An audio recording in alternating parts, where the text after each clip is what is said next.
بسم اللہ الرحمن الرحیم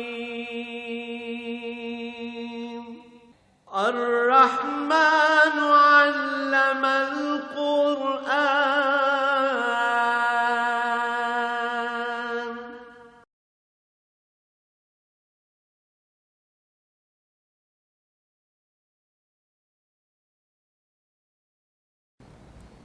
الحمد للہ رب العالمین والصلاة والسلام علی حبیبہ محمد وآلہ وصحبہ اجمعین اعوذ باللہ من الشیطان الرجیم بسم اللہ الرحمن الرحیم ھذا ما توعدون لکل اواب حفیظ من خشی الرحمن بالغیب وجاء بقلب سلیم منیب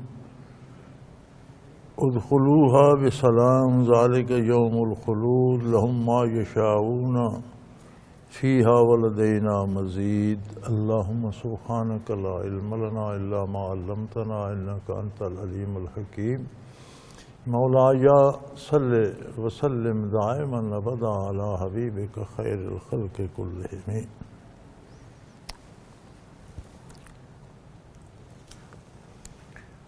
اسی ہنگامہ محشر میں جہاں کفار کو واصل جہنم کیا جائے گا اور یہ سارا منظر میدان حشر سے سامنے ہوگا، وہیں قریب ہی جنت بھی سجائی جائے گی اور ارشاد ہوگا وَأُزْلِفَتِ الْجَنَّةُ لِلْمُتَّقِينَ غَيْرَ بَعِيدٍ۔ اللہ کے نیک بندوں کے لیے، ان بندوں کے لیے جنہوں نے اپنے اللہ سے تعلق کا خیال رکھا، اہتمام کیا، اسے قائم رکھا، غیر بعید قریبی جنت بھی پاس ہی سجا دی جائے گی۔ آخرت میں نگاہ بھی مضبوط ہو جائے گی، میدان حشر میں بدن روح دونوں مکلف بالذات ہوں گے، ادراکات وسیع ہو جائیں گے، فرشتوں کی باتیں، جنت دوزخ سب کو نظر آئے گی۔ کفار کو بھی جنت نظر آئے گی کہ ان کی حسرتیں بڑھیں، اور اہل جنت کو دوزخ بھی نظر آئے گی کہ انہیں اللہ کے احسان کا شعور ہو کہ جس نے اس مصیبت سے بچایا۔ تو فرمایا یہ وعدہ تھا ہر اس بندے سے جو خطائیں کرنے کے بعد بھی بالآخر رجوع الی اللہ کر لیتا ہے، اواب جو توبہ کر لیتا ہے، رجوع الی اللہ کر لیتا ہے، بس تقاضۂ بشریت یا علم کی کمی یا اسباب و ذرائع ہدایت کے نہ پہنچے، گمراہ رہا، لیکن جب ہدایت نصیب ہوئی خلوص دل سے توبہ کی، حفیظن پھر اس کی حفاظت کی، پھر اس پر قائم رہا، یہ جنت ان کے لیے ہے۔ اور ان لوگوں کے لیے من خشی الرحمن بالغیب، جو غائبانہ انبیاء علیہ السلام کی اطلاع پر ایمان لائے اور جنہوں نے زندگی کو ایمان کے تقاضوں کے مطابق بسر کیا اور نافرمانی سے ڈرتے رہے، وجاء بقلب منیب، اور ان کا وہ ایسا دل لائے میدان حشر میں جو ہمہ وقت متوجہ الی اللہ رہنے والا ہے۔ قلب منیب اس دل کو کہتے ہیں جسے استظہار الہی نصیب ہو، ایسا دل جسے ہمہ وقت اللہ کی موجودگی کا احساس رہے، ایسا دل جس میں یہ احساس زندہ ہو کہ میرا پروردگار ہمہ وقت میرے پاس موجود ہے۔ اور دل کو انابت کے لیے تیار کرنا پڑتا ہے۔ انابت الہی نصیب ہوتی ہے برکات نبوت سے، یہ از خود روشن نہیں ہوتے، دلائل سے، علوم ظاہری سے آپ کی عقل تسلیم کرتی ہے، دماغ تسلیم کرتا ہے، دماغ کا ماننا اور بات ہے، دل کا ماننا اور بات ہے۔ دماغ جن باتوں کو تسلیم کرتا ہے ان کی خلاف ورزی بھی کرتا ہے۔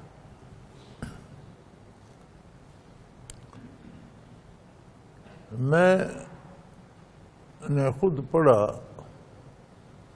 ہمارے ایک دانشور، اب وہ فوت ہو چکے ہیں پچھلے عرصے، پچھلے سال یا اس سے پچھلے سال فوت ہو گئے، معروف آدمی تھے، ملک بھر کے نہیں دنیا بھر کے معروف آدمی تھے۔ تو ان سے کہا گیا کہ تم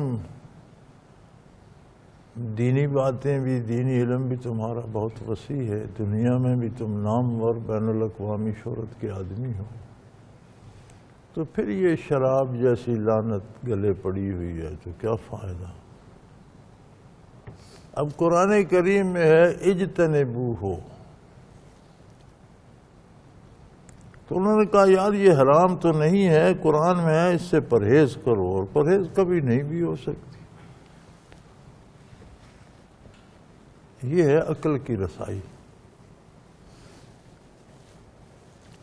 ہمارے ہاں رواج ہے کہ ہم کہتے ہیں قرآن میں شراب کہیں حرام نہیں لکھا، حرام ہلکا لفظ ہے اجتناب سے۔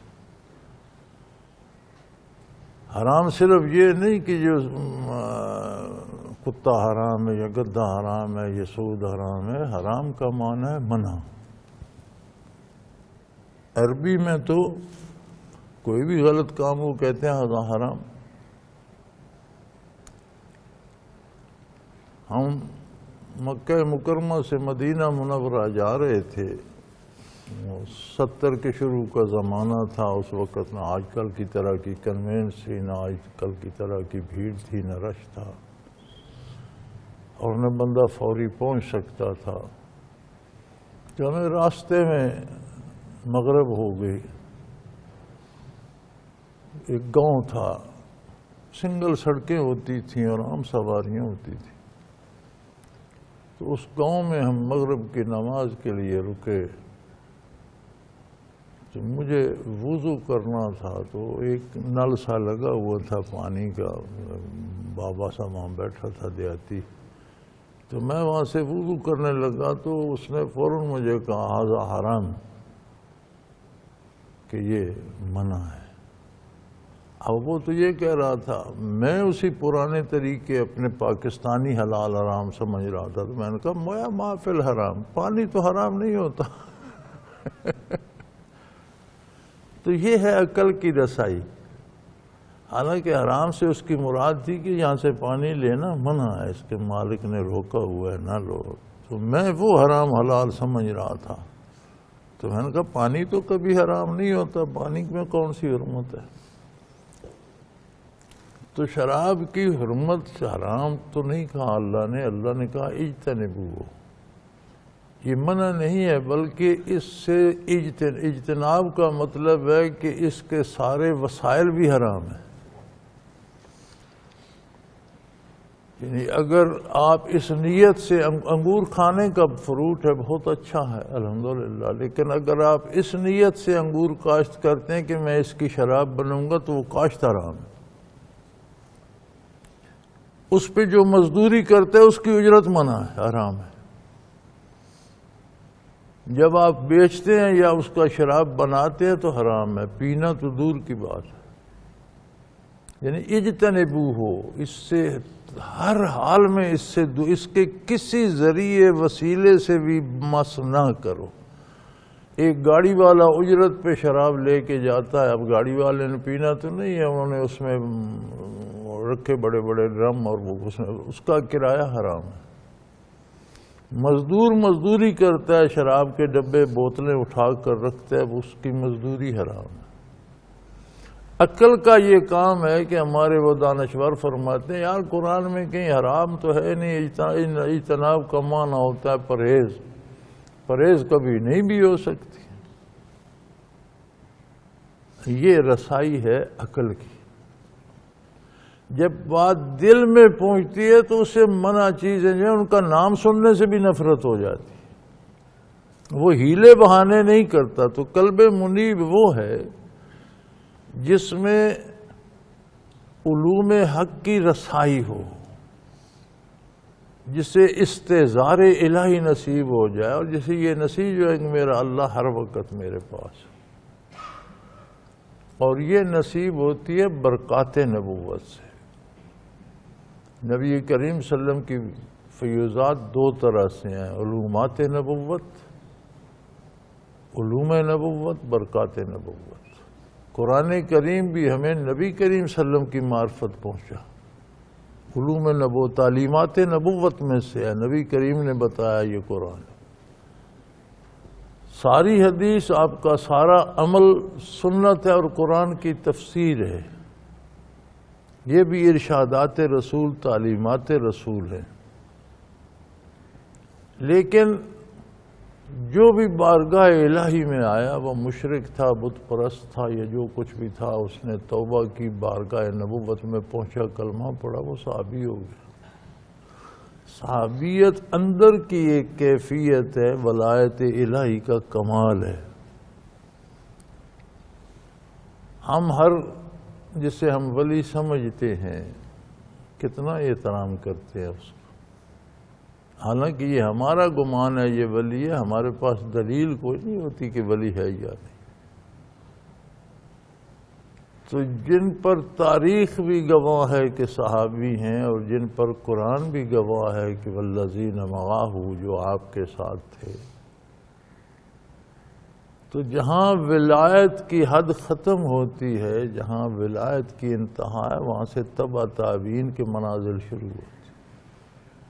جہاں وہ ختم ہوتے ہیں وہاں سے تابعین کے شروع، جہاں تابعین کے ختم ہوتے ہیں وہاں سے شرف صحابیت شروع ہوتا ہے، اور جہاں صحابیت ختم ہوتی ہے وہاں سے نبوت کی ابتدا ہو جاتی ہے۔ تو انہیں اب حصول ولایت کے لیے مجاہدہ، محنت، شیخ کا کامل ہونا، شیخ کا منازل کو ان تک پہنچانے کی قوت، کتنے لوازمات چاہیے۔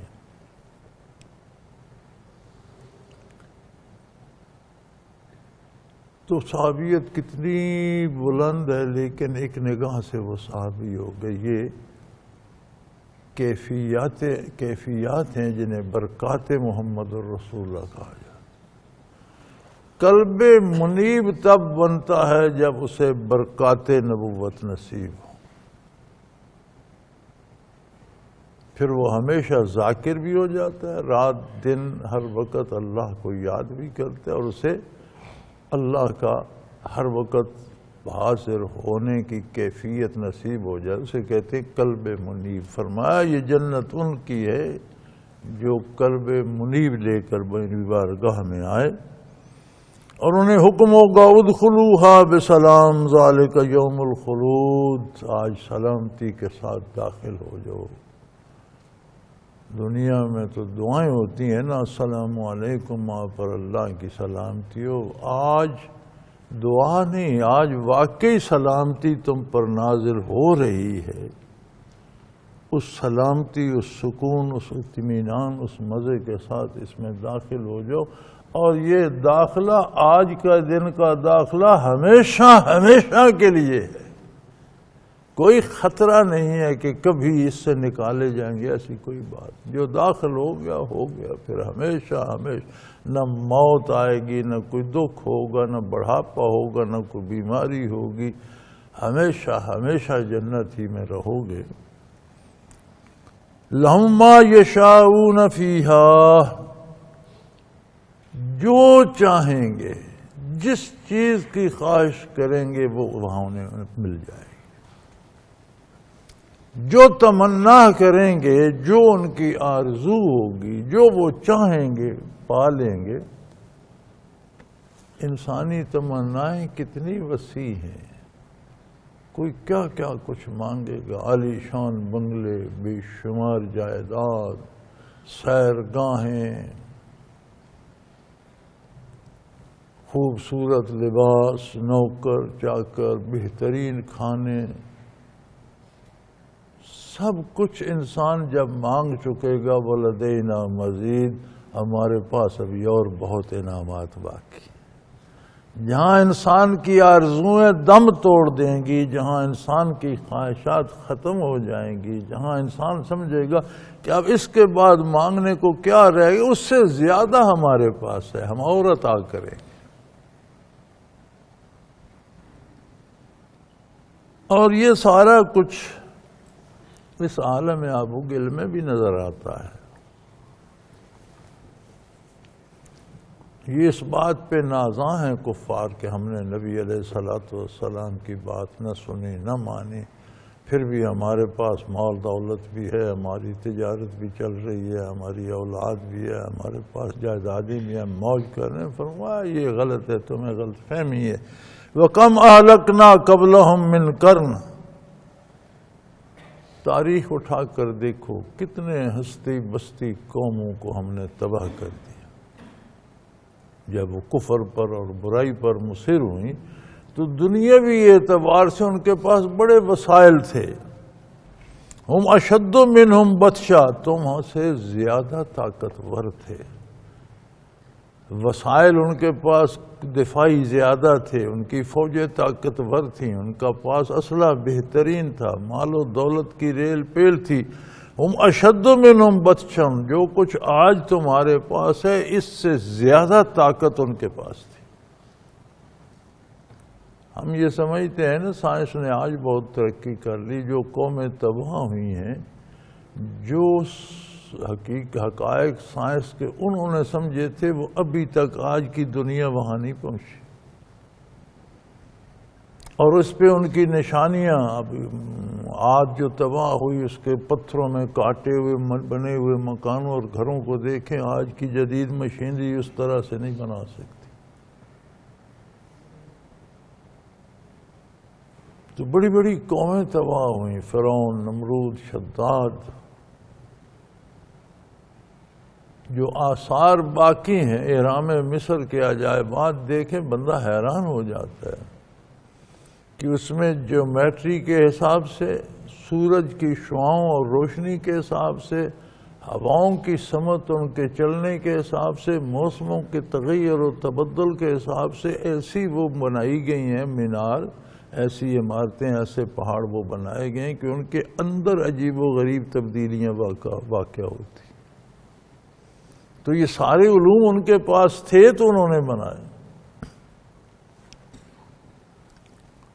تو فرمایا تم سے پہلے جو قومیں تم سے مادی ترقی میں بہت آگے تھیں، مادی وسائل میں بہت آگے تھیں، دولت میں تم سے زیادہ دولت مند تھے، فوجی قوت تم سے زیادہ تھی، لیکن جب انہوں نے برائی کی، کفر کیا، نافرمانی کی تو تباہ ہو گئے۔ آج ان کے آثار باقی ہیں۔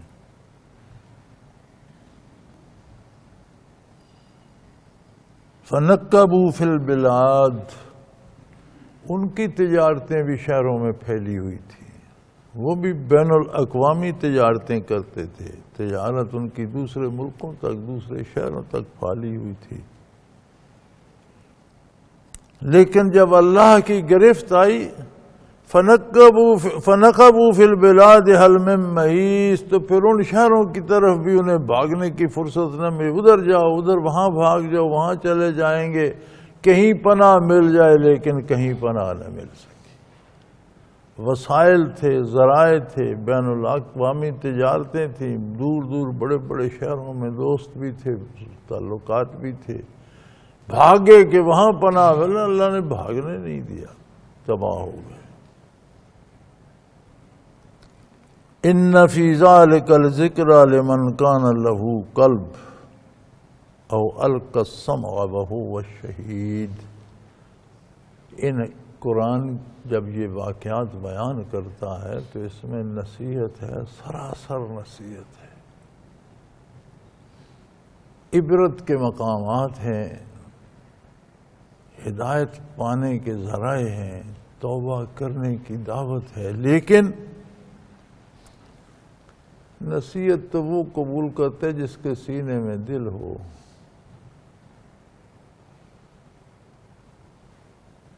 عجیب بات ہے،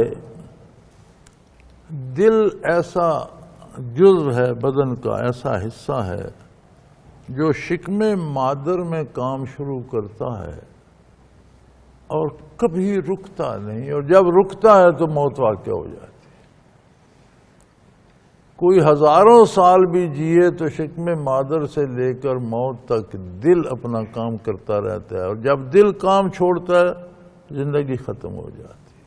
کوئی 100 برس، 80 برس، 60 برس، جتنا جیے رات دن دل نہیں رکتا، حتیٰ کہ سو جائے، بے ہوش ہو جائے، چوٹ لگ گئی، بے ہوش ہو گیا، دل چل رہا ہے، دل اپنا کام کر رہا ہے۔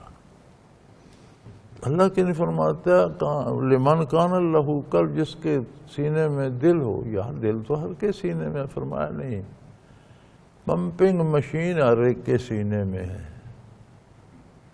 اس کے اندر ایک لطیفہ ربانی ہے جسے قرآن کبھی قلب کہتا ہے، کبھی کوئی نام دیتا ہے۔ تو وہ قلب جو ہے وہ لطیفہ ربانی ہے، عالم امر سے ہے۔ دل زندہ وہ ہے جس کا وہ لطیفہ قلب زندہ ہے۔ ہدایت وہ قبول کرتا ہے، آخرت کے نفع نقصان وہ سوچتا ہے، دنیا کا نفع نقصان دل نہیں، دماغ سوچتا ہے۔ مادی چیزیں جو ہیں ان کے لیے مادی دماغ ہے، دل میں لطیفہ قلب زندہ ہو تو اسے نصیحت نصیب ہوتی ہے۔ وَأَلْقَى السَّمْعَ وَهُوَ الشَّهِيدُ، کانوں میں جو بات پڑے اس پہ وہ بندہ گواہ، بندہ خود موجود ہو۔ عجیب بات ہے، اللہ کریم ارشاد فرماتے ہیں کہ بات تو کان میں پڑے، بندہ خود بھی وہاں موجود ہو، وہ ہوا شہید، یعنی اس کا دل بھی اس بات کا تجزیہ کر رہا ہو۔ اگر بات صرف کانوں تک آئی، دل تک نہیں گئی، تو گویا وہ بندہ خود وہاں موجود نہیں تھا، بات ہوتی رہی۔ اب ہم یہاں یہ بات کر رہے ہیں، جو بندے یہاں موجود نہیں ہیں ان کو اثر ہوگا، اچھا یا برا کچھ بھی نہیں، کسی کو اچھی لگے یا بری لگے، کسی کو پسند آئی یا ناپسند ہو، لیکن وہ بندہ یہاں سن رہا ہے تو پسند و ناپسند ہوگی نا۔ ایک سن ہی نہیں رہا، یہاں موجود ہی نہیں۔ تو فرمایا جب دل مردہ ہوتا ہے تو عالم یہ ہوتا ہے کہ وہاں دل تو موجود نہیں، صرف کان سن رہے ہیں، دماغ میں بات، یہ دماغ میں جو جاتی ہے وہ خبر ہوتی ہے، وہ علم نہیں ہوتا، خبر کی کوئی حیثیت نہیں ہوتی۔ ایک اخبار میں کتنی خبریں چھپتی ہیں، ایک ہی صفحے پر ماتمی جلوسوں کی بھی خبر ہوتی ہے اور شادی کے بینڈ باجے کی بھی۔ تو صفحے کو کیا فرق پڑتا ہے، کوئی کہیں سے کمزور ہو جاتا ہے یا کہیں سے طاقتور ہو جاتا ہے۔ ایک ہی اخبار میں جنگ کی خبریں بھی ہوتی ہیں، امن کی، ایک ہی اخبار میں یہ خبر بھی ہوتی ہے کہ اتنے لوگ بلا علاج مر گئے، ایک ہی اخبار میں یہ خبر بھی ہوتی ہے کہ فلاں جگہ بڑا اچھا انتظام ہے علاج مال۔ خبروں سے کوئی فرق نہیں پڑتا، جب بات دل میں اترتی ہے تو نتیجہ نکلتا ہے، بندہ کہتا ہے ایسا کیوں ہے یا ایسا نہیں ہونا چاہیے۔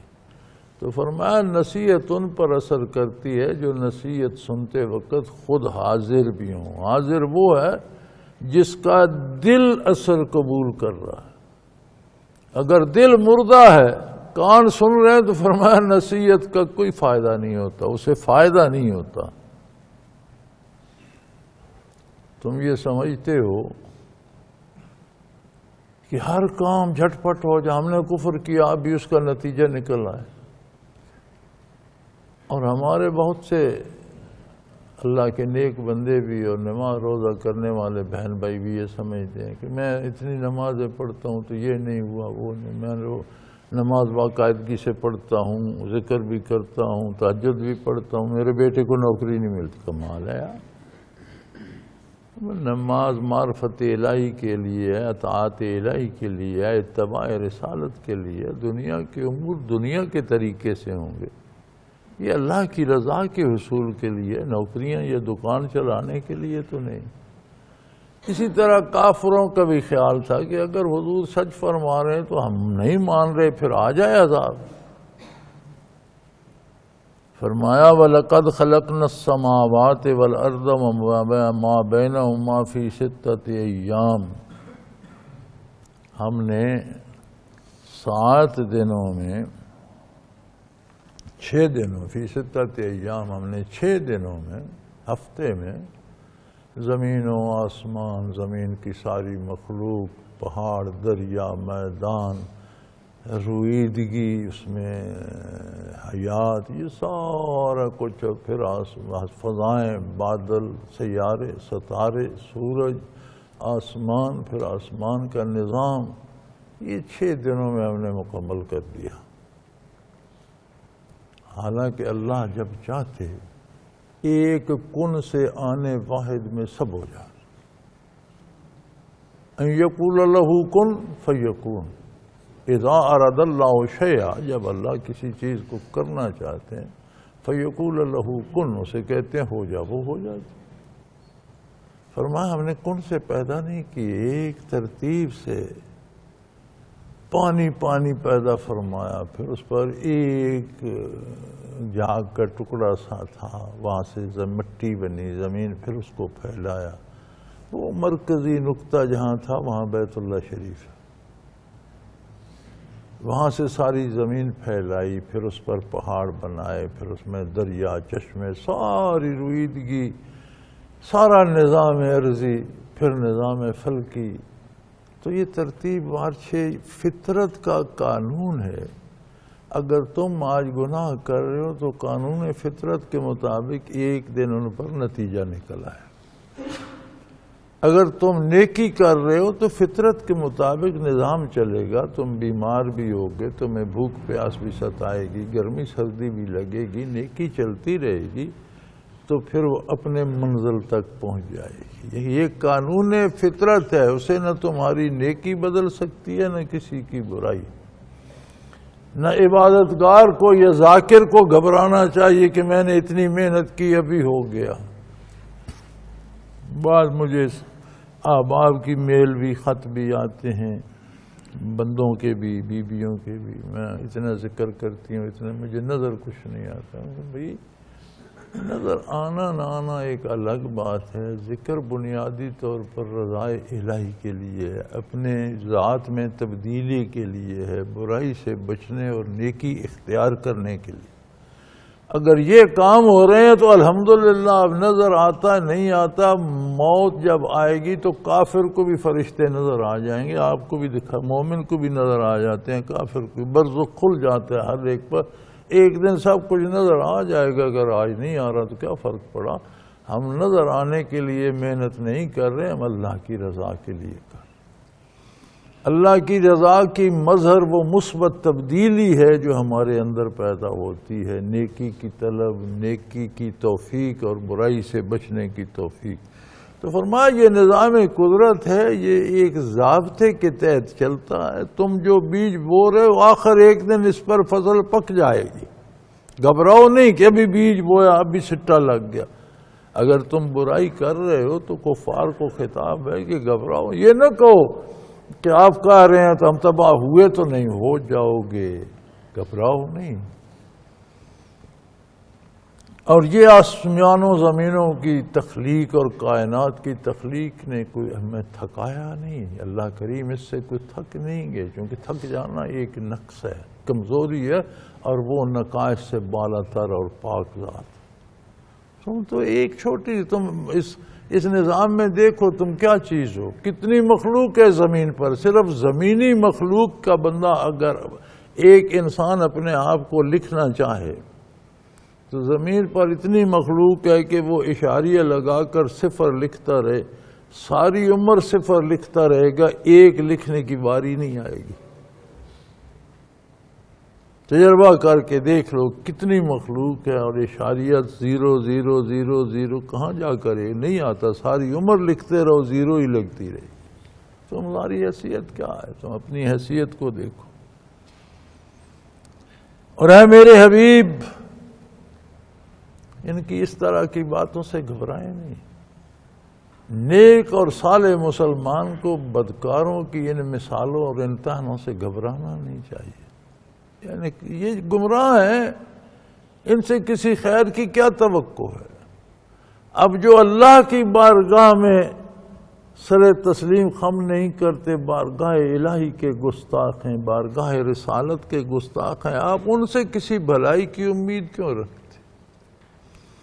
آپ کافروں سے یہ شکوہ کیوں کرتے ہیں کہ وہ ہم سے برائی کرتے ہیں؟ آپ ان سے بھلائی کی امید ہی کیوں رکھتے ہیں؟ وہ جو اللہ کے وفادار نہیں، جو رسول کے وفادار نہیں، جنہیں اپنی عاقبت آخرت کی فکر نہیں، وہ تمہارے ساتھ کیا نیکی کریں گے؟ مت گھبرائیے، انہیں باتیں کرنے دیجئے۔ فَاصْبِرْ عَلَىٰ مَا يَقُولُونَ، جو کچھ یہ تانے دیتے ہیں، کہتے ہیں، طنز کرتے تھے نا، ہمارا کیا بگڑ گیا؟ فرمایا نہ گھبرائیے، آپ اور کام کیجئے۔ وَسَبِّحْ بِحَمْدِ رَبِّكَ قَبْلَ طُلُوعِ الشَّمْسِ وَقَبْلَ الْغُرُوبِ، سورج طلوع ہونے سے پہلے، سورج غروب ہونے سے پہلے اللہ کی پاکی بیان کر، یعنی ہمہ وقت سورج طلوع ہو یا غروب ہو، اس سے پہلے، تبدیلی اوقات سے پہلے، کسی وقت کی پرواہ نہ کرتے ہوئے اللہ کا ذکر کرتے رہیے۔ وَمِنَ اللَّيْلِ، راتوں کو اللہ کا ذکر کیجئے۔ وَسَبِّحُوا وَأَدْبَارَ السُّجُودِ، اور فرض نمازوں کے بعد، سجود کہتے ہیں فرض نماز، جہاں جو سجدے فرض ہیں، یعنی جو نمازیں فرض ہیں انہی پر نہ رک جاؤ کہ اب فرض ادا کر لیا تو یاد الہی پر نہیں، اس کے بعد بھی اللہ کا ذکر جاری رکھو۔ رات ہو دن ہو، سورج طلوع ہو گیا یا غروب ہو گیا، صبح ہو گئی یا شام ہو گئی، ہمہ وقت اللہ کا ذکر کرتے رہو، اللہ کی پاکی بیان کرتے رہو، عظمت الہی کو بیان کرتے رہو۔ سجدے فرض ہیں، نمازیں فرض ہیں 5، آپ 5 نمازیں پڑھتے ہیں، تہجد پڑھتے ہیں، اشراق پڑھتے ہیں، چاشت کے نفل پڑھتے ہیں، زوال آفتاب کے پڑھتے ہیں، مغرب کے ساتھ اوابین پڑھتے ہیں، عشاء کے بعد پھر تہجد پڑھتے ہیں، سارے سجدے مقبول۔ لیکن اسی پر بس نہ کرو، پھر اس کے ساتھ ہمیشہ ذکر دوام کرتے رہو۔ یہ ذکر دوام رضائے الہی کا سبب بھی ہے، آخرت کے عظیم اجر کا سبب بھی، اور دنیا میں کفار کی شر سے بچنے کا قلعہ بھی ہے، اور کفار کو جواب دینے کی طاقت بھی ہے۔ ایک ذکر الہی جو ہے اس میں زبانی جو پڑھا جاتا ہے، جو تسبیحات مسنون ہیں نبی کریم صلی اللہ علیہ وسلم سے جن کا ارشاد ہے، ان کا ثانی کوئی، بعض صورتوں بعض قرآنی آیات کے فضائل حضور کے حدیث میں ملتے ہیں، ان کا پڑھنا اتنا درجہ ہے، تکلیف کے لیے یہ پڑھیں، مصیبت کے لیے یہ پڑھیں، رزق کی فراخی کے لیے۔ لیکن یہ یاد رہے، یہ بات مت بھولیے کہ سارے صحابہ کے وجود کا ذرہ ذرہ ذاکر تھا، ہمہ وقت کے ذاکر بھی تھے، اور صحابہ قرآن کریم سے اول سے آخر تک تلاوت کے شوقین بھی تھے، اور ہمہ وقت تلاوت کیا کرتے تھے، بلکہ کثرت سے پڑھتے تھے۔ حضور صلی اللہ علیہ وسلم نے منع فرمایا کہ یار مہینے میں 1 ختم کافی ہے، یا رسول اللہ اس سے تو دل نہیں بھرتا۔ اچھا فرمایا پھر ایسا کرو 10 دن میں 30 سپارے 3 سپارے روزانہ پڑھ لیا کرو۔ یا رسول اللہ نہیں، زیادہ پڑھنے کو دل کرتا ہے۔ فرمایا مناسب ہے، اس سے کم پڑھ لو، لیکن مناسب یہ ہے کہ تم پر جتنا کلام الہی کی محبت کا حق ہے، جتنا تلاوت کا حق ہے، جتنا عبادت، اتنا حق بدن کا بھی ہے، اسے غذا دوا آرام چاہیے۔ تو جو مناسب سلیقہ حضور نے متعین فرمایا وہ یہ ہے کہ بندہ 3 پارے روز پڑھ لے۔ قرآن کی تلاوت کے بعد وظائف کی باری زبانی کی آتی ہے کہ اتنی تسبیحات پڑھے، فلاں سورت سونے سے پہلے ہمارے ہاں یہ ہے کہ وہ تسبیحات پڑھ لی، قرآن چھوڑ دیا، ایک سورت یاد کر لی، باقی سارا قرآن چھوڑ دیا۔ میں سورہ یاسین پڑھتا ہوں، میں سورہ یاسین کا عامل ہوں، سبحان اللہ و بحمدہ، قرآن عملیات کی کتاب ہے۔ قرآن ہدایت کی کتاب ہے، عملیات کی نہیں۔ تو بڑے بدنصیب ہیں وہ لوگ جو اس بات کو نہیں سمجھتے۔ تو فرمایا اللہ کا ذکر کیجئے سورج طلوع ہونے سے پہلے، سورج غروب ہونے سے پہلے، راتوں کو اور فرض نمازوں کے بعد بھی۔ گویا ذکر دوام ضروری ہے، ہر حال میں ذکر کیجئے۔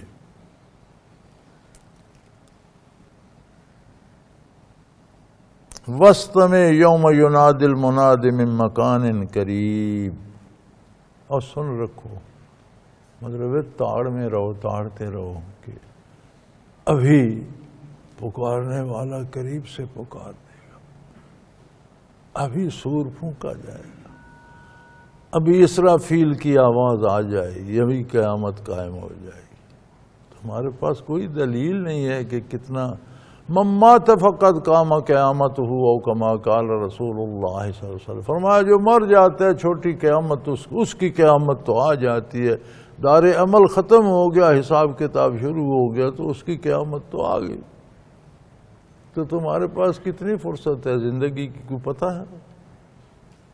دم آیا آیا، نہ آیا کوئی نہ۔ تو ہمہ وقت اس تاڑ میں رہو، وَاسْتَمِعْ يَوْمَ يُنَادِ الْمُنَادِ، سن رکھو، تاڑتے رہو کہ پکارنے والا ابھی پکار لے گا، موت ابھی آدم کے گی، برزخ میں ابھی جانا پڑ جائے گا، سوال و جواب ابھی۔ تو تیاری میں رہو، یہ نہ ہو کہ موت آئے تو کہو مجھے تو ابھی نفل پڑھنے تھے، مجھے تو ابھی تسبیح پڑھ، نہیں، تیاری میں رہو، جس وقت آئے آئے۔ فرمایا اسرافیل علیہ السلام جب پکاریں گے دوسری دفعہ، ایک کرنا تو پھونکیں گے ہر شے فنا ہو جائے گی، جب دوسرا کرنا پھونکنے سے پہلے آواز لگائیں گے، اے گلی سڑے چمڑو، اے گلے سڑے گوشتو، اے گلی سڑی ہڈیوں، اے خاک میں مل گئے بالو، سب واپس زندگی کی طرف آ جاؤ، تمہارا اللہ جل شانہ تمہیں اپنی بارگاہ میں بلا رہا ہے۔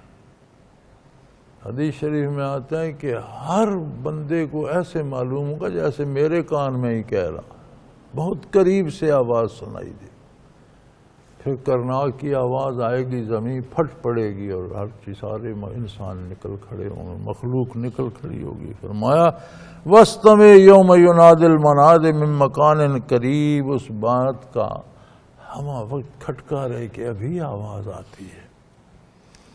یوم یسمعون الصیحۃ بالحق، وہ دن جب واقعی لوگ اس آواز کو سنیں گے، سور پھونکا جائے گا تو ارشاد ہو کذالک یوم الخروج، اور اٹھنے، آج قبروں سے نکل آنے کا دن ہے، آج زمین کے سینے سے پھوٹ پڑنے کا دن ہے، آج حاضری کا وقت آ گیا، نکلو، اٹھو، چلو۔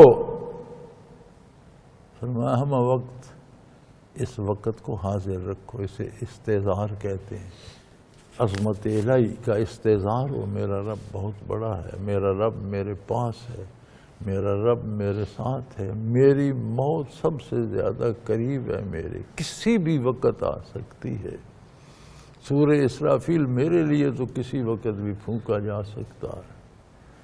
انا نحن نحیی و نمیت و الینا المصیر، فرمایا تم جو بڑھ بڑھ کر باتیں کر، تمہارے بس میں ہے کہ آپ اپنی مرضی سے پیدا ہو سکتے ہو، اپنی مرضی سے مر سکتے ہو، کسی کو تم چاہو تو بیمار کر سکتے ہو، کسی بیمار کو چاہو تو شفا دے سکتے ہو۔ انا نحن نحیی و نمیت، یہ نظام حیات و موت، یہ بقا و فنا، یہ کارگاہ حیات کا نظام، اللہ فرماتے ہیں میرے دستے قدرت، تمہارے پاس ہے کیا؟ یہ تو میرے دستے قدرت میں ہے۔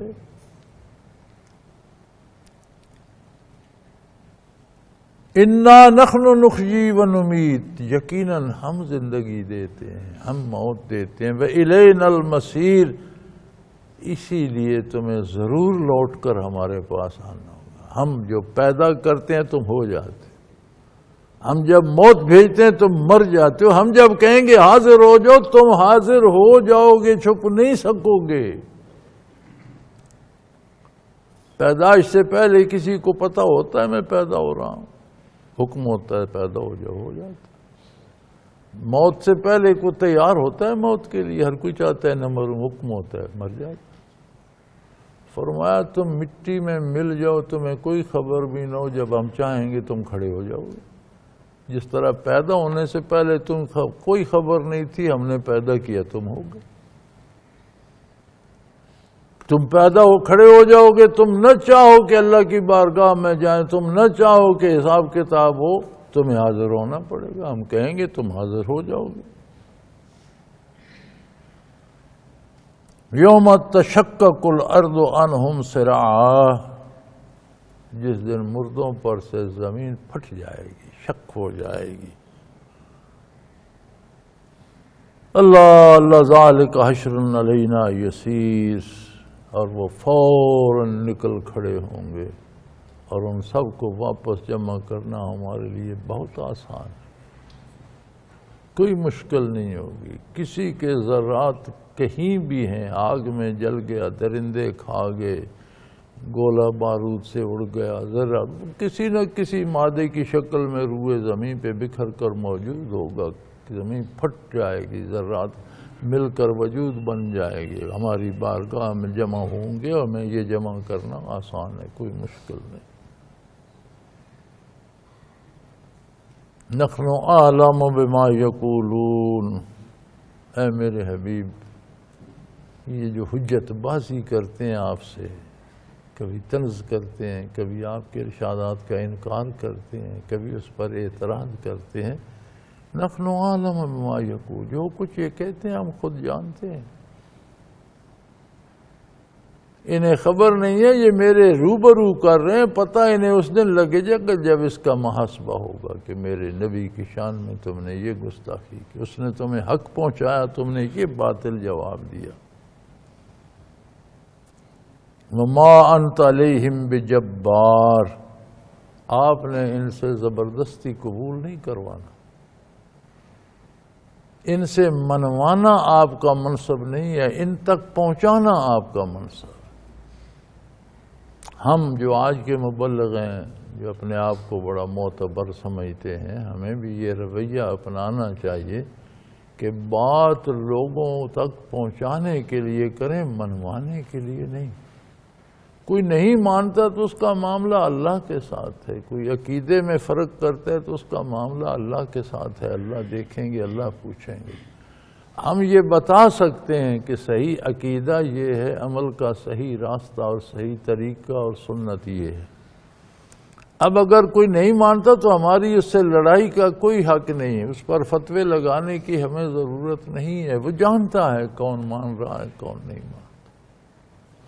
اسے بندوق سے اڑانے کی ضرورت نہیں ہے، یہ میرا عقیدہ نہیں مانتا، میری بات نہیں مانتا، اسے بارود لگا دو، اڑا دو، اس پر خودکش حملہ آور بھیج دو، یہ سارا حرام اور ناجائز۔ دین میں زبردستی نہیں ہے، دو حق ہر بندے کو اللہ نے دیے ہیں۔ ایک زندہ رہنے کا، کوئی نہیں چھین سکتا اس سے، جو زندگی دے نہیں سکتا وہ لے بھی نہیں سکتا۔ اگر کوئی کسی کو قتل کرے گا تو فرمایا اس کا جرم یہ ہوگا جیسے اس نے ساری انسانیت کو قتل کر دیا، کیونکہ زندگی لینا اسی کو سجتا ہے جو زندگی دیتا ہے۔ شریعت کے حکم کے مطابق کوئی قتل ہوتا ہے، شرعی لحاظ سے کوئی قتل ہوتا ہے تو وہ ایک الگ بات ہے، وہ تو اللہ کا حکم ہے، بندہ اپنے حکم سے نہیں مار سکتا۔ دوسرا حق ہے ہر بندے کو عقیدہ رکھنے، کوئی کافر ہے، ہندو ہے، جین مت ہے، بدھ مت ہے، عیسائی ہے، یہودی ہے، آپ اس سے اس لیے نفرت نہ کریں، اس کے انسانی حقوق بحال ہیں، عقیدے کے مطابق اس کے ساتھ اللہ کریم برتاؤ کریں گے، بحیثیت انسان جو رشتہ ہے وہ آپ کو اس کا احترام بھی کرنا ہے، اس کی جان کی حفاظت کرنی ہے، اس کے مال کی حفاظت کرنی ہے، مسلمان کو اس کی آبرو کی حفاظت کرنی ہے، اس کے انسانی حقوق سارے بحال ہیں۔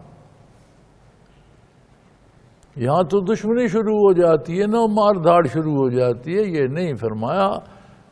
حضور کو ارشاد ہو رہا ہے وَأَنْتَ عَلَيْهِمْ بِجَبَّارٍ، آپ ان پر مسلط نہیں کیے گئے کہ آپ زبردستی منوائیں۔ فذکر بالقرآن، آپ قرآن سے نصیحت فرمائیے۔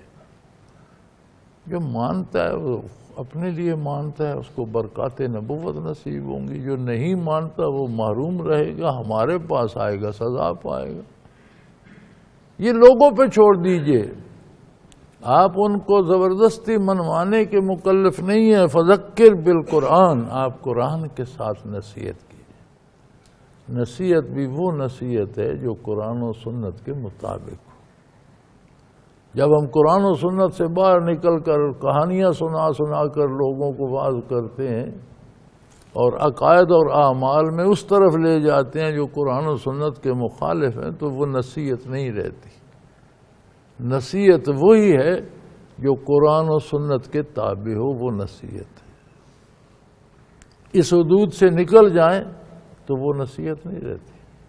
تو فرمایا آپ قرآن سے نصیحت فرمائیے، من یخاف وعید، ان لوگوں کو جو اللہ کے وعدوں کو جانتے ہیں اور قیامت سے ڈر رہے ہیں، جنہیں پتہ ہے کہ اللہ کا وعدہ ہے قیامت قائم ہوگی اور وہ اس کے لیے تیاری کر رہے ہیں، لرزاں و ترساں ہیں۔ اللہ کے بندے تو نیکی کرتے ہیں، سجدے کرتے ہیں، ذکر کرتے ہیں، عبادت کرتے ہیں، پھر ڈرتے ہیں۔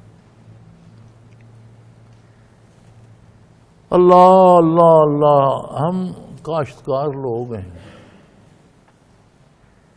گندم کاشت کر لیتے ہیں، مکی کاشت کر لیتے ہیں، جوار کا مونگ پھلی کاشت کر لیتے ہیں۔ کیا ہماری کمائی اس قابل ہے کہ ہم بوری مونگ پھلی کی لے کر یا مکی کے سٹے لے کر یا گندم کی بوری لے کر وزیر اعظم کو تحفہ دینے جائیں؟ اس کی کیا حیثیت ہوگی؟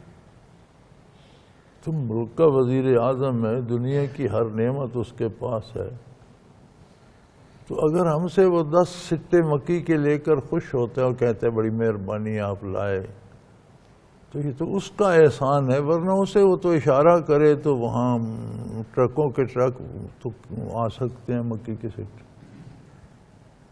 ہم جی مونگ پھلی کا فصل اٹھایا، ہم 20 کلو مونگ پھلی باندھ کر پرائم منسٹر کو دینے جائیں، جی تحفہ لائیں، اس کی کیا حیثیت ہے؟ تو پرائم منسٹر ہمارے جیسا بندہ ہی ہے، مخلوق ہے، شاید اعمال و کردار میں ہم سے بھی پیچھے ہو سکتا ہے، تو کہاں بارگاہ الہی اور کہاں ہمارے یہ ٹوٹے پھوٹے سجدے؟ یہ ہمارے سجدے، یہ ہماری نمازیں، یہ تو مکی کے سٹوں سے بھی کم تر ہیں، یہ تو 20 کلو مونگ پھلی سے بھی ان کی کوئی کہاں بارگاہ الہی؟ تو پھر اگر وہ کوئی سجدہ قبول کر لے تو یہ اس کا احسان ہے۔ تو نصیحت فرمایا ان کو ہوتی ہے جو اللہ کی عظمت سے آشنا ہے، جو نیکی کر کے ڈرتے ہیں۔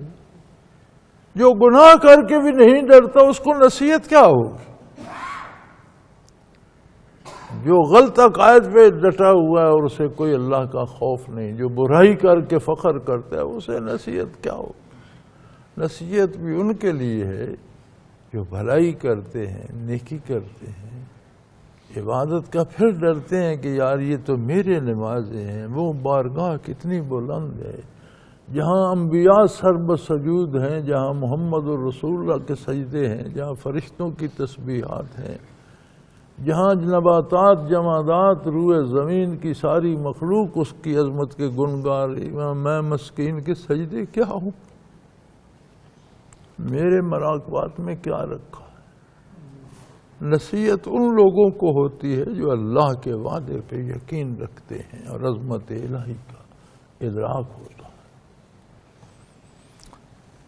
اللہ سورہ کاف یہاں تمام ہو جاتی ہے۔ اللہ اس سے آگے سورہ زاریات شروع ہوتی ہے۔ زاریات کہتے ہیں بکھیرنے، غبار اڑانے کو، ریزہ ریزہ اڑا دینے کو، زاریات ذرہ ذرہ بکھیر دینے کو۔ یہ سورہ ان صورتوں میں سے ہے جو مکہ مکرمہ میں نازل ہوئی۔ چھوٹی سی صورت ہے، 3 رکوعوں پہ مشتمل ہے۔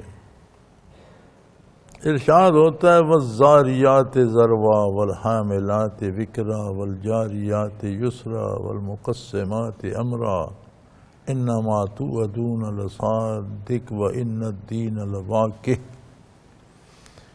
اللہ اللہ اللہ فرمایا قسم ہے ان ہواؤں کی جو ذروں کو بکھیر دیتی، وہ طوفانی ہوائیں جو ہر چیز کو اڑا کر فضاؤں میں لے جاتی ہیں۔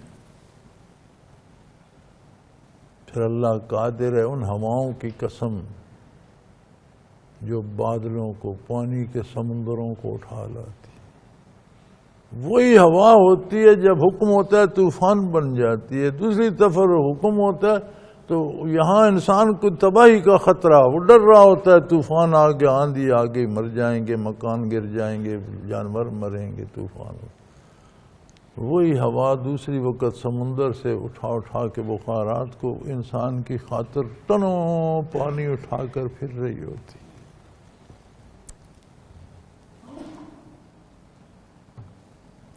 والجاریات یسرا، پھر وہ سواریاں جو نرم رفتاری، سبک رفتاری اور نرمی سے انسان کا سبب بنتی ہیں اٹھا کر چلنے کی، پانیوں پر، سمندروں کے سینوں پر، زمین کے سینے پر، انسان کو پل بھر میں، ہوائی جہازوں میں، وہ خوبصورت سواریاں جو انسان کو سکھ پہنچاتی ہیں۔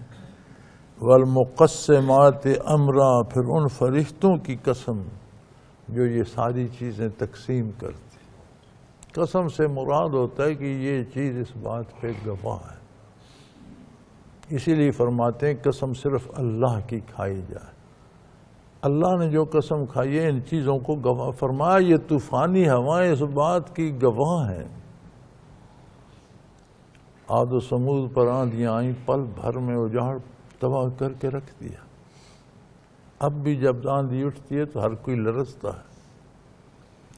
اب بھی وہ امریکہ میں آندھیاں آتی ہیں، اسے وہ ٹارنیڈو کہتے ہیں، وہ اس طرح گھومتی ہیں تو اندازہ کریں کہ یہ جو بہاری کے یہ تلکے ہوتے ہیں جھاڑو کے، یہ تن کے اڑ کر اتنے اتنے موٹے تنے والے درختوں کے تنوں سے تیروں کی طرح پار ہو جاتے ہیں، اتنے زور سے لگتے ہیں۔ کاروں کو، جیپوں کو، گاڑیوں کو وہ طوفانی ہوا اٹھا لیتی اور میلوں دور جا پھینکتی۔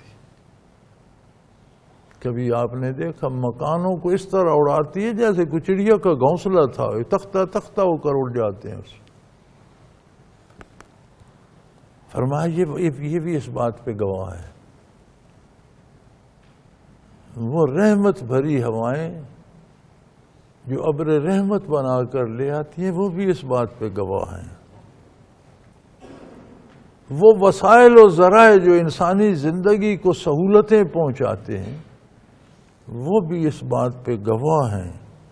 اور وہ فرشتے جو یہ سارا اہتمام کرتے ہیں، ہواؤں کا طوفان بھی بناتے ہیں، انہی ہواؤں سے بادل بھی بناتے ہیں، انہی ہواؤں سے ابر رحمت بھی برساتے ہیں، وہی فرشتے جو انسانی عقل کو، ہمت کو، وجود کو طاقت دیتے ہیں، وہ طرح طرح کی سواریاں، بحری جہاز بناتا ہے، ہوائی جہاز بناتا ہے، زمین پر دوڑنے والی سواریاں سہولت کے لیے استعمال کرتے، وہ فرشتے جو یہ سارا شعور اور طاقتیں تقسیم کرتے ہیں، وہ بھی اس بات پہ گواہ ہیں۔ انما توعدون لصادق، جو کچھ تم سے وعدہ کیا گیا یہ سچا ہے۔ یہ سارے قدرت باری پہ گواہ ہیں۔ جس ہوا کو اللہ نے طوفان بننے کا حکم دیا، تباہ کرنے کو، طوفان بنی، تباہی کر دی، اور یہ گواہی دے رہی ہے کہ جو اللہ فرماتا ہے وہ ہو کے رہتا ہے۔ جن ہواؤں کو رحمت کا سبب بنایا، وہ پانی کے بخارات اٹھا کر لاتی ہیں، جہاں اللہ کا حکم ہے وہاں برساتی ہیں، ورنہ لے کر پھرتی رہتی ہیں، کوئی ان سے زبردستی برسا نہیں سکتا۔ ہر قطرہ وہاں پہنچتا ہے جہاں اللہ اسے پہنچانا چاہتا ہے، وہ اس بات پہ گواہ ہیں۔ وہ وسائل اور وہ ذرائع اور وہ سواریاں جو انسان کی آمد و رفت کی تسہیل کا سبب ہیں، وہ بھی اس بات پہ گواہ ہیں کہ اللہ نے جس نے شعور بخشا اور تم نے آسانی کے لیے بنائی، تم بناتے آسانی کے لیے اور بحری جہاز غرق ہو جاتا۔ جب اللہ اسے غرق کرنا چاہتا ہے تو وہ آرام کی بجائے تباہی کے سبب۔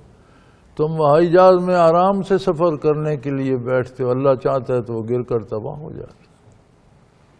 تم کار میں آرام سے جانے کے لیے بیٹھتے ہو، کسی کار سے کسی درخت سے کہیں سے الٹ جاتی ہے، تباہ کر دیتی ہے۔ تو یہ ساری باتیں قدرت باری پہ گواہ ہیں،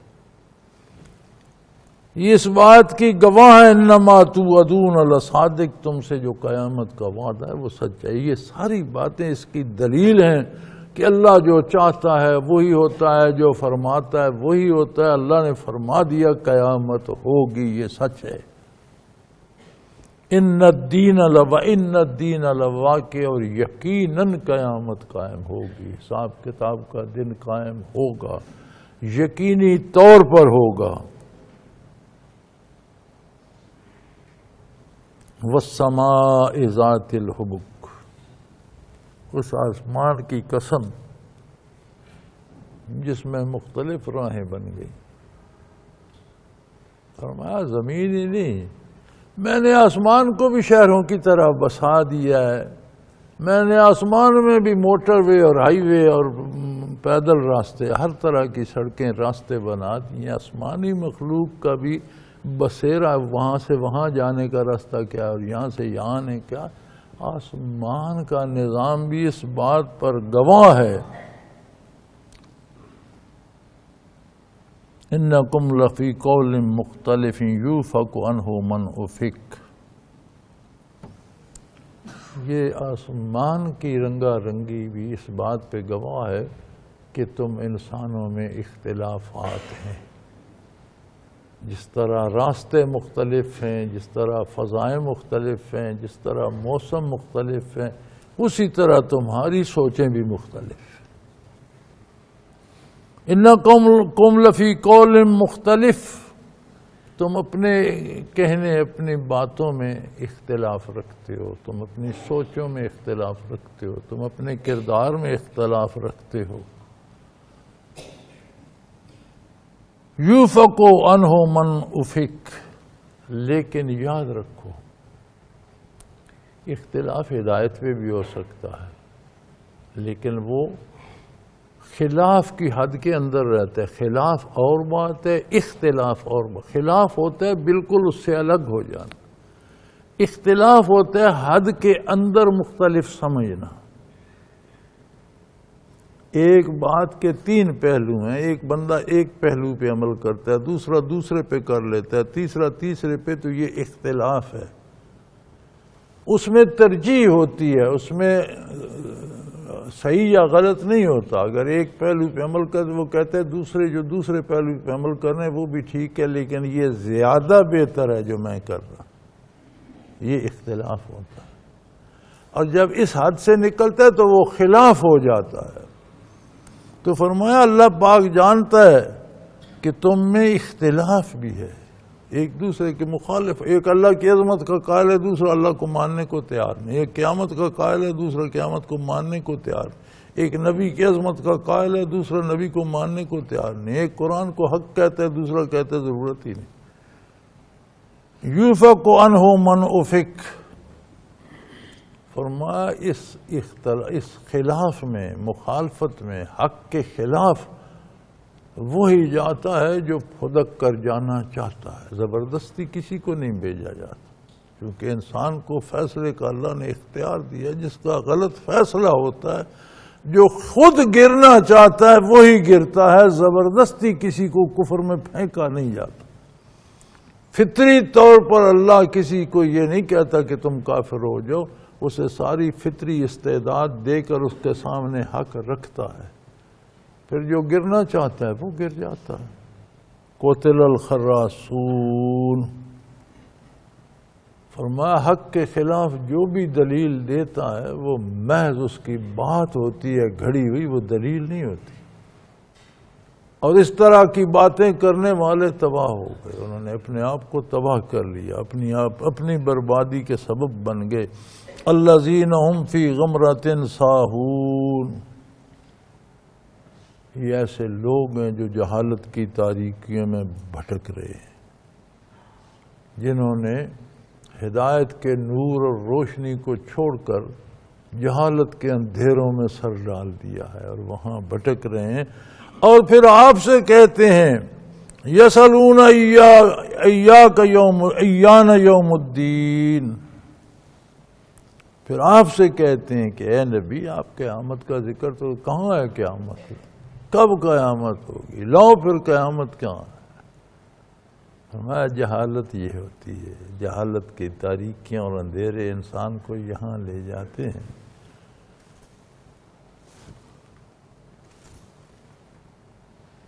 گھبراؤ نہیں، اللہ نے بتایا، اللہ کے رسول نے بتایا، اللہ کی کتاب نے بتایا انہیں کہ یہ جب یہ کہتے ہیں کہاں ہے قیامت، انہیں کہ یہ یوم ہم علی النار یفتنون، جس دن تم دوزخ میں جھونکے جاؤ گے وہ قیامت ہوگی۔ یہ جو اعتراض کرتے ہیں نا قیامت کہاں ہے کب ہوگی، میرے حبیب نے فرمایا جب تمہیں دوزخ میں پھینکا جائے گا وہ قیامت ہوگی، اور کہا جائے گا ذوقوا فتنتکم، جو دنیا میں تم نے فساد مچایا اور کفر پھیلایا اور گمراہی پھیلانے کا سبب بنے، آج اس کا مزہ چکھو۔ دنیا تم لوگوں کو گمراہ کر کے تو خوش ہوتے تھے، مزے کرتے تھے، تم لوگوں کے عقائد خراب کر کے ان سے شرینیاں بٹورتے تھے اور لوگوں سے پاؤں پہ بوسے دلوا کے خوش ہوتے تھے اور انہیں غلط عقائد غلط اعمال کی تلقین کرتے تھے۔ تم دین کے مقابلے میں کفر پھیلاتے تھے، سنت کے مقابلے میں بدعات کی ترویج کرتے تھے۔ ذوقوا فتنتکم، آج جو فتنے تم نے پیدا کی اس کا مزہ چکھو، آج پتہ چلے گا کہ اس کا ذائقہ کیا ہے۔ اور تم کہتے تھے کہاں ہے دوزخ، ھذا الذی کنتم بہ تستعجلون، یہ ہے جس کے لیے تم بڑے گھبراتے تھے، کہاں ہے دوزخ، یہ ہے دوزخ، جاؤ اب گھس جاؤ اس میں۔ دنیا میں تم کہتے تھے ہم یہ کر رہے ہیں، آپ کی بات بھی نہیں مانتے، مرضی سے کر رہے ہیں، پھر ہم کہاں ہے دوزخ؟ فرمایا اس دن کہا جائے گا یہ ہے دوزخ، جاؤ گھس جاؤ، تجربہ کر لو کیا ہے دوزخ، کہاں ہے دوزخ۔ استغفر اللہ ربی من کل ذنب واتوب الیہ، اللہ ہماری خطائیں معاف فرمائے، توبہ قبول فرمائے اور اپنے عذابوں اور دوزخ، دنیا کی گمراہی اور آخرت کی ذلت سے اپنی پناہ میں رکھے۔ وآخر دعوانا ان الحمد للہ رب العالمین۔ اللہ اللہ اللہ اللہ اللہ اللہ اللہ اللہ۔ حضرت امیر محمد اکرم آوان مد ظلہ العالی دارالعرفان منارہ ضلع چکوال میں سالہ سال سے قرآن و حدیث کے اوپر خطابات کر رہے ہیں اور سلسلہ نقشبندیہ اویسیہ کے مطابق لوگوں کو ذکر الہی کی تربیت دے رہے ہیں۔ وہ قرآن پاک کی تفسیر ترتیب وار بیان کر رہے ہیں۔ تفسیر قرآن کو وہ موجودہ ملکی اور بین الاقوامی حالات کے مطابق بیان کرتے ہیں۔ موٹر وے سے کلر کہار کے انٹرچینج سے نکلتے ہوئے کلر کہار کی جھیل سے ہوتے ہوئے میانی، بوچھال اور نور پور سے گزرتے ہوئے دارالعرفان منارہ پہنچ سکتے ہیں۔ حضرت امیر محمد اکرم آوان نے بچیوں اور بچوں کی دینی اور دنیاوی تعلیم کے لیے سقارہ اکیڈمی کے نام سے ایک درسگاہ بھی قائم کی ہے، جس کا افتتاح ملک پاکستان کے صدر جنرل محمد ضیاء الحق نے اپنے دست مبارک سے کیا تھا۔ وہ تمام احباب جو اسلام کی طلب رکھتے ہیں ان سے گزارش ہے کہ دارالعرفان منارہ ضلع چکوال میں امیر محمد اکرم آوان صاحب کے خطابات سے مستفید ہوں۔ وہ ہر جمعے کو نماز سے پہلے بیان فرماتے ہیں۔ ہر ماہ کی پہلی اتوار کو ماہانہ اجتماع ہوتا ہے جس میں آپ خصوصی خطاب فرماتے ہیں اور پاکستان کے چاروں صوبوں سے احباب اس اجتماع میں شرکت کرتے ہیں۔ اس کے علاوہ یہاں سال میں 2 مرکزی اجتماعات بھی ہوتے ہیں، ایک رمضان المبارک میں اعتکاف کا اجتماع اور دوسرا جولائی اور اگست میں 40 دن کا اجتماع ہوتا ہے جس میں روحانی تربیت کی جاتی ہے۔ اپنا خون سیماب دے کر اتنا ہم کر جائیں گے، نام آقا کا چمن میں پھر رقم کر جائیں گے۔